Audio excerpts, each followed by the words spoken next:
Dan, it's our first ever Dr. Z amp on the show. Z. Z? Z. Z. Z. Z. Z. Z.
Hey everyone, welcome to That Pedal Show. Dan here. Mick here. Hello. Welcome to the show.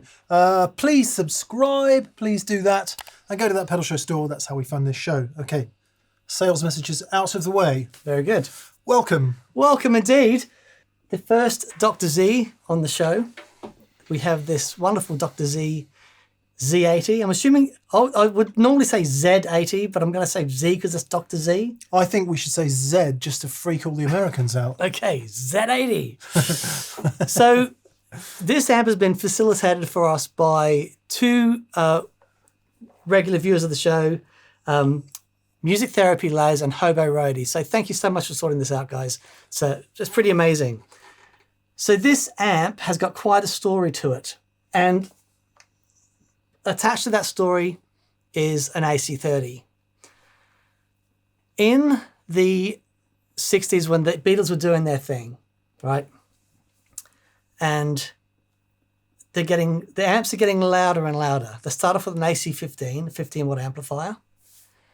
And then shows are getting bigger. Vox makes them an AC-30.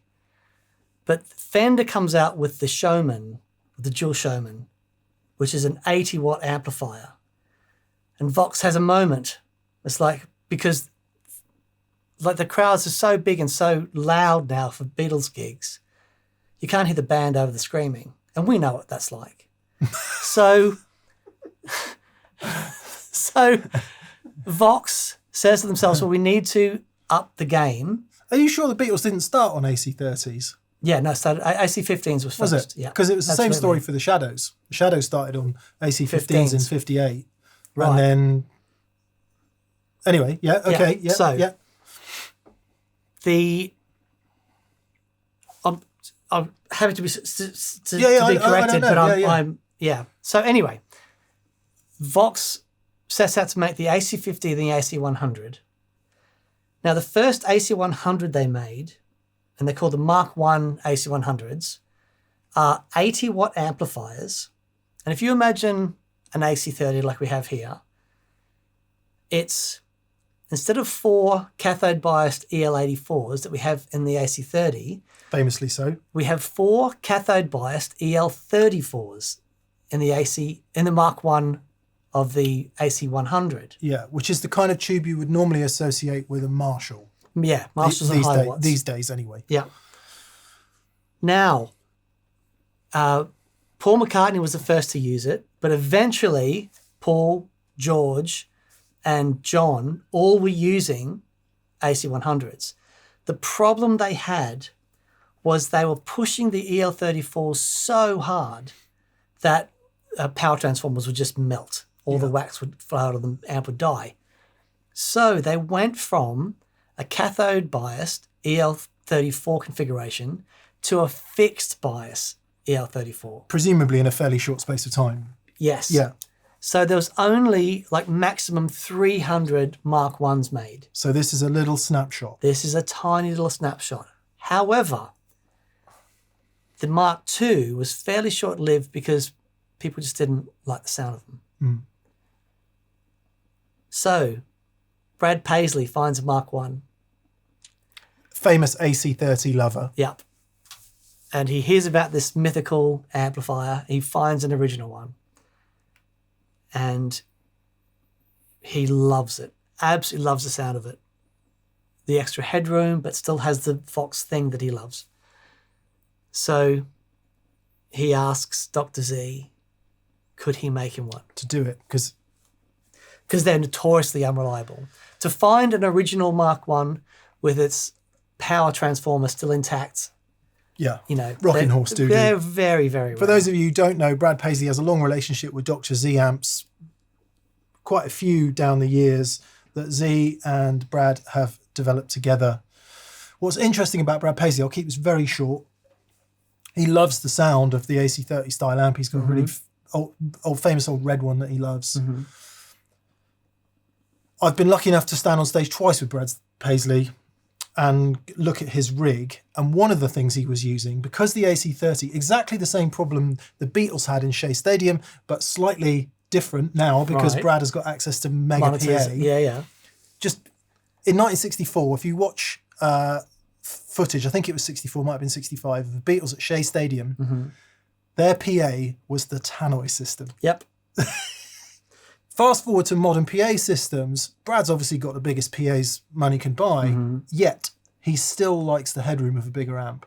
Right. So when I saw him a few years back at Country to Country, and we did a little rig tour, he actually had two plexis.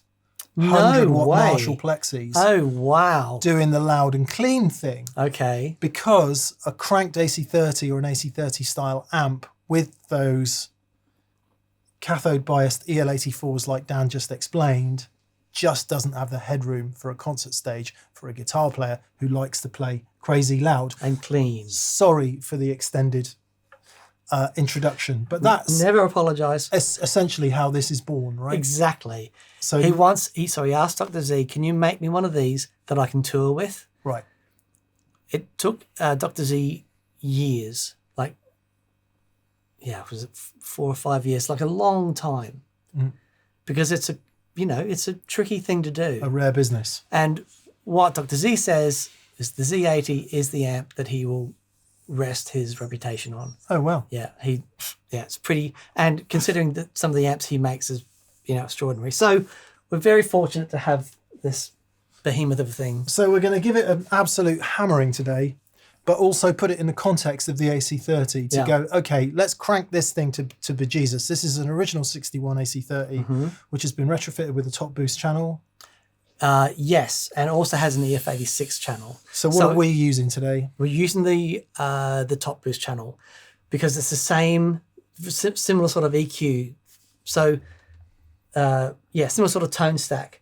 Both amplifiers, so the AC30 has the original Alnico Blues.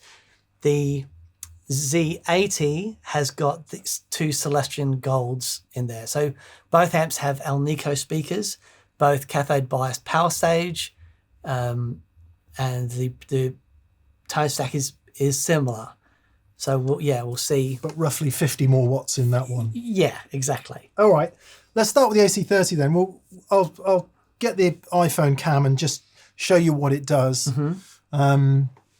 Are we in the channel where it goes clean crunch? Are we in that one? We are indeed. Okay. Yeah. So, no, we're not. We're in the last channel, the brilliant channel, which is the top boost channel. So the EQ is on the back. Yeah. I'm not going to change the EQ. I'm just going to turn it up. Is that all right? Yeah, absolutely. So here's a 61 AC30 then. You've heard it before on the show, but for context today, everything is mic'd the same. The mic preamp chain is exactly the same. Everything's the same, okay? So Gagne then, Daniel, and I'll see if I can work out how to drive it. It's just that one there. That's it. One on the end. That's it. Okay, right.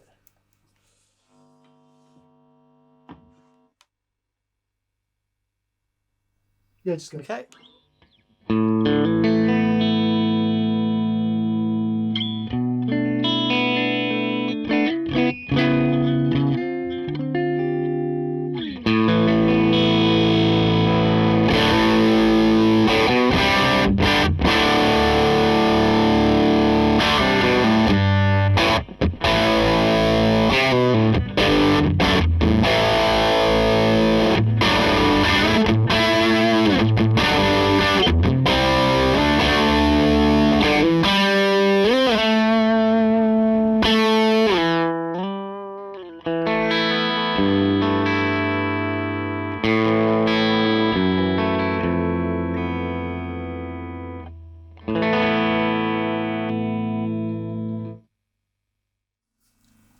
Epic.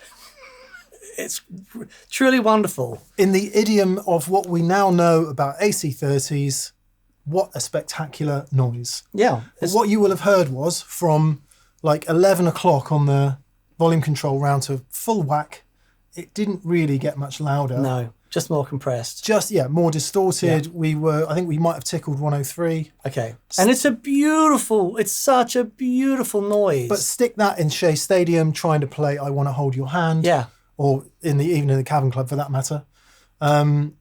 It's just not loud and clean enough. No. But interestingly, with that amplifier, when Andy Timmons was here last time, he and I recorded at Abbey Road doing the Beatles trick where, what solo was it?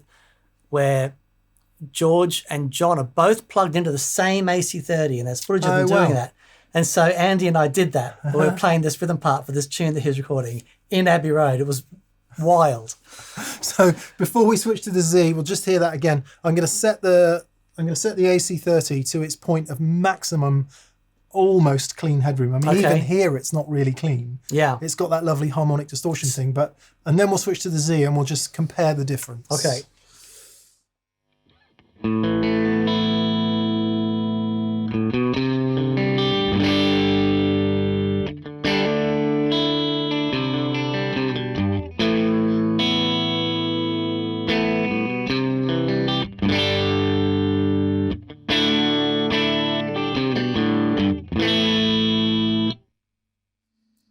It's not even clean there. No, it's not. It's loud, but it... Okay. To the Z!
Similarly, it is starting to break up. It's not straight clean. We're not expecting really, really super modern cleans from it, but the headroom is vastly different. Vastly different. And you can, when one thing to try, like with the master volume, if you turn the master volume all the way up and just see at what point the preamp starts to kick over, because the power section in it is it's running so hot. Yeah.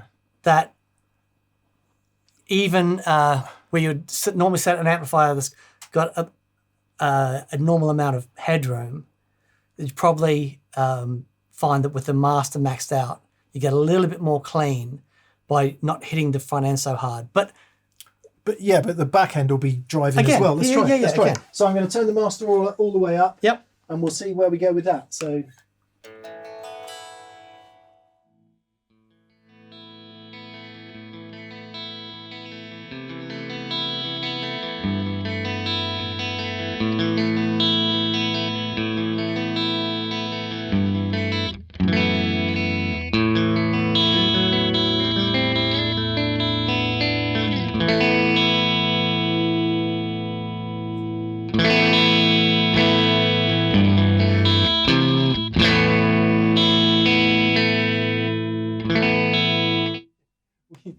we touched 108 there. It won't be immediately apparent through YouTube and the sort of recording chain and what you end up hearing on the end of YouTube.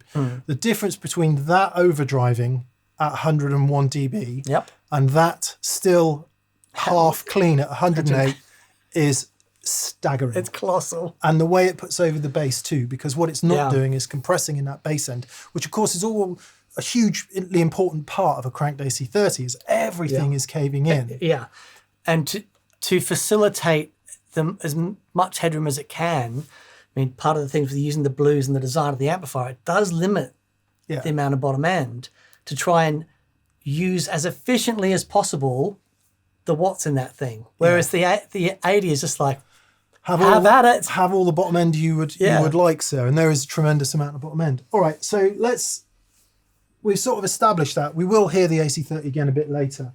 I'm just going to turn it off, just in case, you know. Poor thing. It's flipping. It's had a hard life. 63 years old. Yeah. Yeah. So let's have a listen to the Z-80 then. Let's see.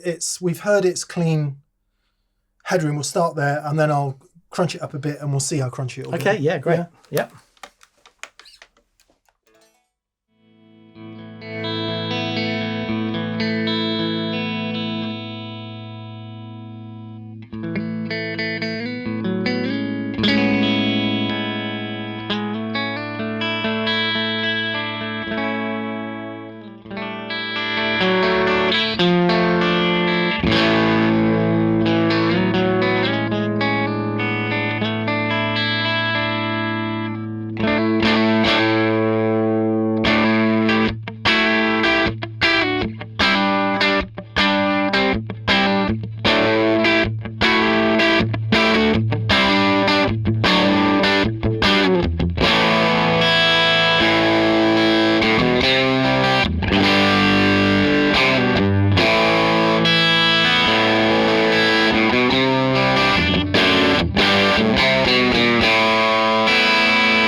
We've been doing this for 10 years, and it's very interesting the way volume works. Right. Because you could make that thing hit 108 by turning up bass frequencies really loud. Yeah. Bearing in mind, we're not going to say that's a scientific reading, it's just in the place as a constant. But in any case, there are other sounds we've had in here where that's been tickling 111, 112. Yeah. And I don't get the warning. Right. I just had the warning. Oh. So it's obviously a frequency dependent that goes thing. Stop now. So there's something in the frequencies that it's putting out that's making it audible in those.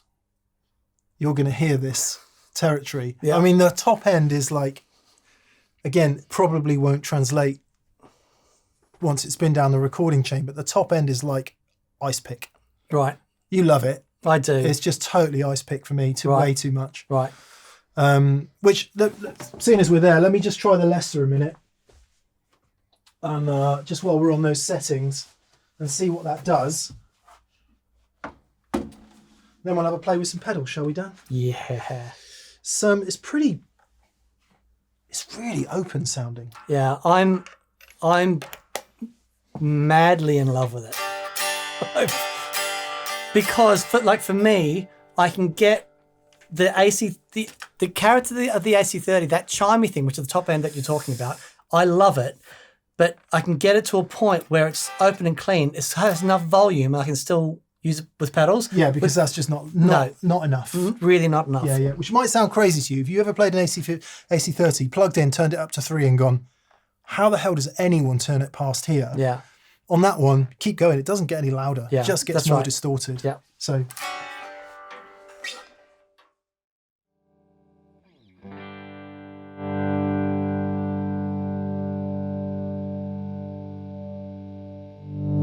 So this is master and gain at 2 o'clock. Okay.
Come on. Yeah, that's pretty mad. That, That is rock and roll.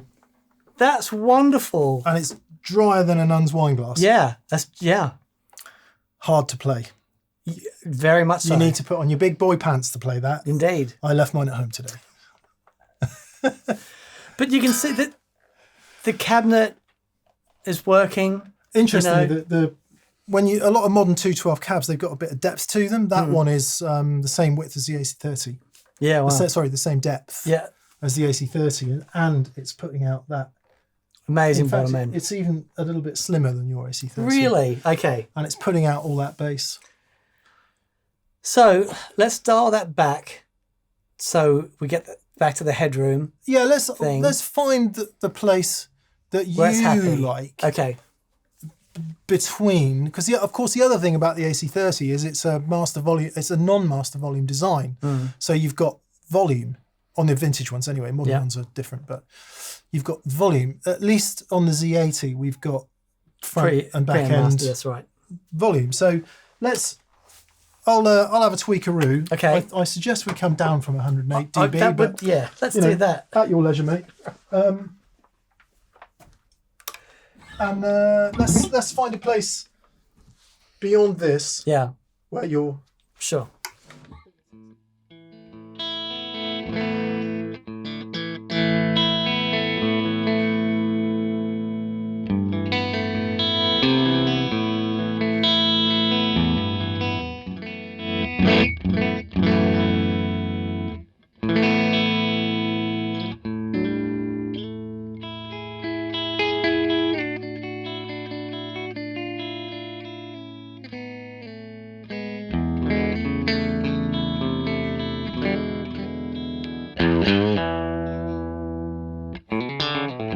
Say what you want. If you can turn the preamp down a little bit and the master volume up. Yep.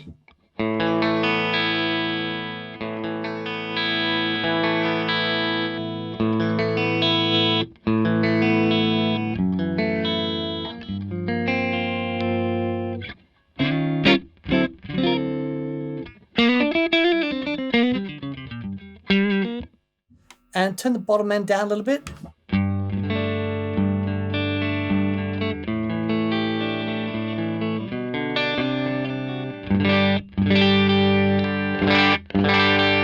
Yeah.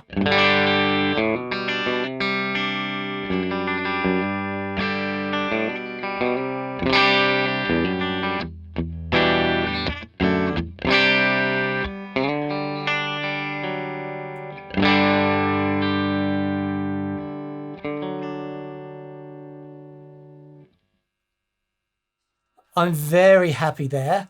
I've got enough headroom that when I dig in, it goes, and it still projects, but I can get all the dynamics with my right hand with the amp set up like that. That's beautiful. Okay, so now when you hit it with the pedal, it shouldn't cave in. yeah. So if we hit it with so this is the Clinch FX Ep-Pre. I really like that. It's just a lift. So.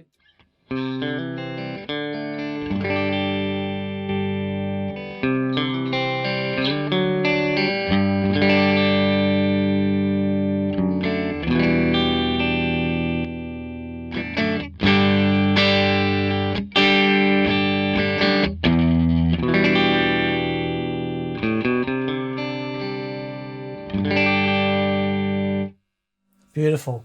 Okay, my favorite overdrive pedal with AC30s is the hotcake. So we'll see how that sounds into this.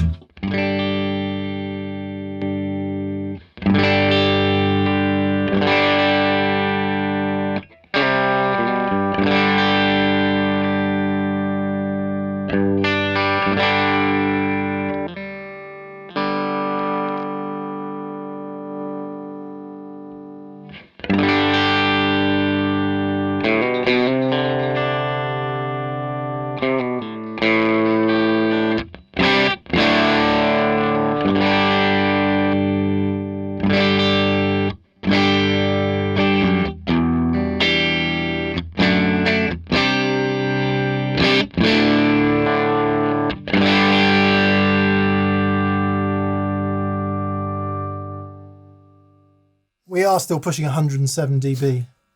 Okay. So, yeah, that's loud. It's insanely loud. Okay, so let's Especially with all that treble. It's so much fun. Okay. So, down a bit. No, Yeah. I was going to turn it down. I'm not going to. He likes it. Well, I'm pushing this bit.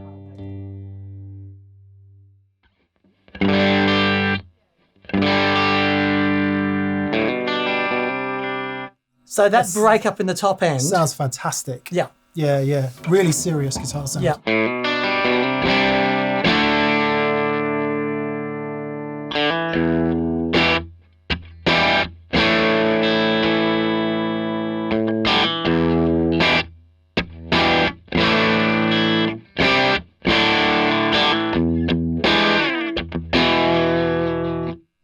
Please put something wet on it. I can do that.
Sorry, I didn't realise Dan had switched the delay pedal on. I'm just trying to find a slapback here.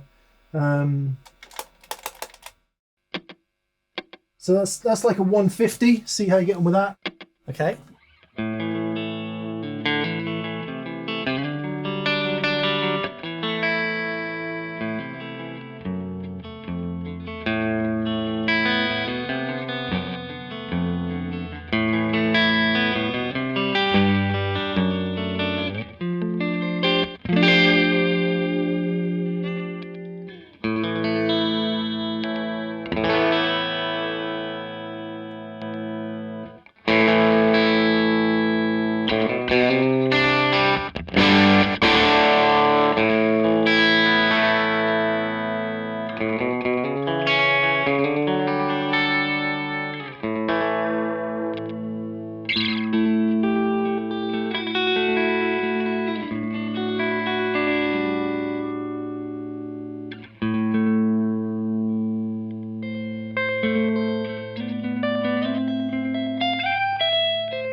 See, what I love, the detail you hear in the effects in that amplifier is insane. Yeah, what I like about if you don't like reverb and you do like slapback, it kind of does the same. Yeah. Not the same job. It does the job of filling out the complete dryness of the. Obviously, if you have them all together.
Eventually, we should have got to a quarter and an eighth. Is that? Yeah. Yeah. Eventually, sorry, I had to switch it to series from it being stereo. Nice. So you're happy? I'm really digging it. Sorry, we've got a bit of an earth problem in here today. You like it because it goes beyond. It just allows me to headroom wise move beyond where the AC30 is. I love the AC30. You know, I've played that amp so much, but it is limiting in that whenever I wanted more, it's just not there to give. And you're doing loud gigs, and it's like, how does it differ from your Matchless then? Oh, the Matchless is so much freaking louder than that amplifier. Yeah, but I mean, how does don't you get all of that from your Matchless? The headroom? With the extra headroom and the... So yeah, I do, but the Matchless still gets to a point where it caves in. It caves in a lot earlier than that. Right. Now, I wouldn't use that amp on its own. Yeah. I love the headroom in it. I love the top end in it, but I would always use something else that does cave in as well. If only we had two amps. Yeah. Okay. Hooked up and ready to go. So... Okay. Catherine's looking terrified that I'm going to go from that amp and add another one to it. I'm slightly terrified. So what we're going to do then, I think, is get the Z doing the bottom and top, the big job. Yep. And we'll punch the AC30 to do the sort of saturated mids. Yes, please. Because that's what you do. That's what Brad does. Yeah, right.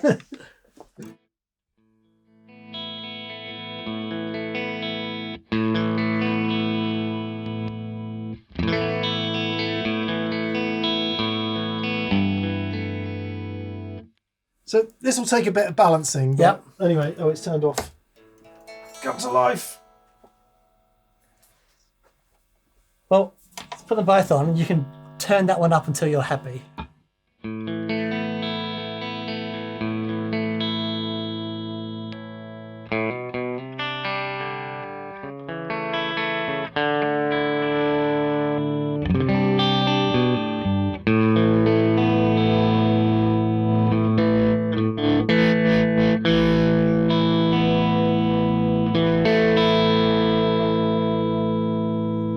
Z-80. Z-80. Probably come down a little bit.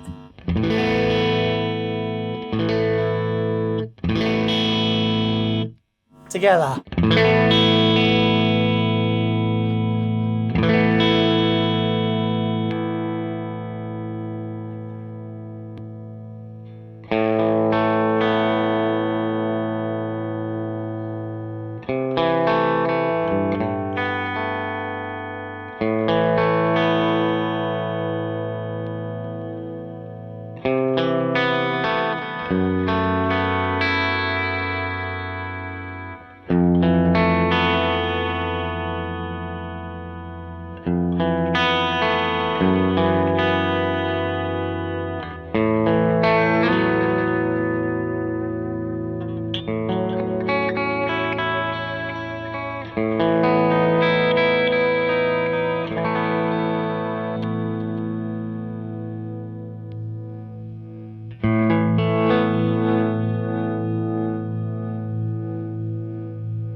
I'd like to announce my retirement from everything.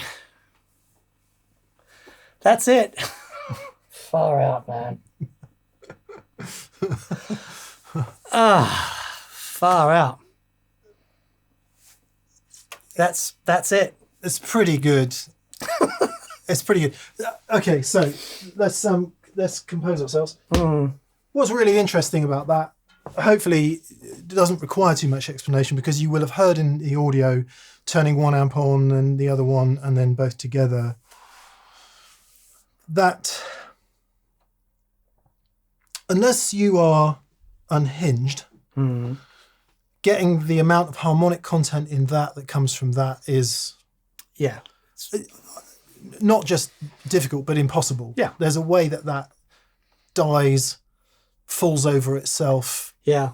Which is really beautiful. Exactly. And I don't Really think beautiful. that doesn't do it even with the volume cranked around. The sound pressure level is so high that you can't experience it the same way you can experience that. Because there are those of you who might be of the opinion that, well, it's a master volume amp, just turn the preamp up and turn the master down and you'll get there. Not the case. Yeah. Because the back end of the amp has to be working as well in order to create this thing. So what we're not saying is that can do everything that can do. It can't. By the same token, all the stuff we talked about at the top of the video, trying to get the clarity if you want to add effects and if you want to add treble Colour boosters, overdrives, other boosters, it's not going to happen in that because it just caves in. Absolutely. So we ended up, surprise, surprise, best of both worlds. That just carries on caving in and just sounds glorious. It does. But it sounds glorious because you still have the rest of the note around it from this amp. Exactly. That's giving you all the kind of, giving you all the information, which maybe on its own is a little sterile compared to having that in the mix as well. I mean, I would pedal back a little bit from calling that anything approaching sterile, but in the context of having the two amps, it's a marvelous thing. Yeah. I mean, that's as close as I've heard to.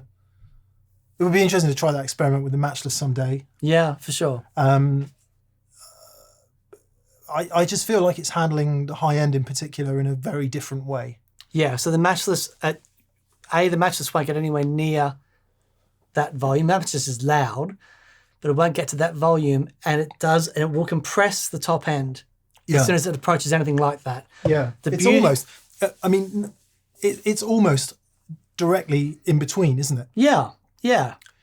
A little bit more towards the AC30, only because of the, it is a 30-watt amplifier, but the EF86 channel and that, But I would say in the way it puts bass out, it's closer to that. Yeah, for sure. Depending on what cab you... Anyway, that's for another day. What do you think then? You like that? Very much so. Do you think it's anywhere usable in our real world?